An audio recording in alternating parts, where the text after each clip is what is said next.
One piece of advice I always try to give like student groups or things I've spoken to is don't be afraid to ask people questions or even for something. The worst they can say is no, right? So throughout my early career and current career, I've had really no fear in asking people for something that may seem like it's a bother to them or something, because most people are willing to help, right? Especially people further along in their career. So when I was an intern at this advertising agency, I started finding graphic designers and art directors and just saying like, hey, do you mind going to lunch one day?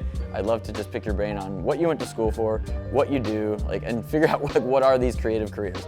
And so that kind of helped me there. As I got out of school and was working, an example, before I was doing any of this freelance work for Georgia Tech and well before Section 103, because of my job, I was at the Final Four most years, and one year I happened to run into Georgia Tech's new athletic director who had actually just started. So I introduced myself and I said, hey, I went to school here, I'm a designer, I have a lot of thoughts on Georgia Tech's brand, would you be willing to meet? And so like a week or two in his tenure as the athletic director here, had me sit down in his office for 30 minutes to just share with him all my thoughts on what Georgia Tech could improve and the consistency of their brand and things like that. And that's where I just think like there's no harm in asking. And if they say like, oh, I'll get back to you, and they never do, that's fine. Like the worst they can say is no. So I would say don't be afraid to ask people. Another is try to pay attention to the things that you love doing. That may not be the most uncommon advice, but it's something I didn't do like my whole childhood and high school and even most of college, like I said. If I had paid attention to the fact that like, what do I want to spend several hours doing?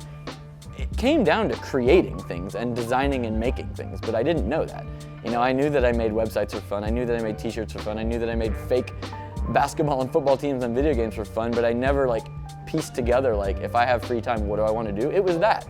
And I've ended up in a career with that, and there's some luck to that, but it's also, that's where I put all my focus and attention, and you have to have the, you know, the talent and passion all combined and opportunity into one. But I would say really just pay attention to the things you love doing, even if it doesn't seem like a job. There's probably a career, a job, either adjacent to it or right in that out there somewhere.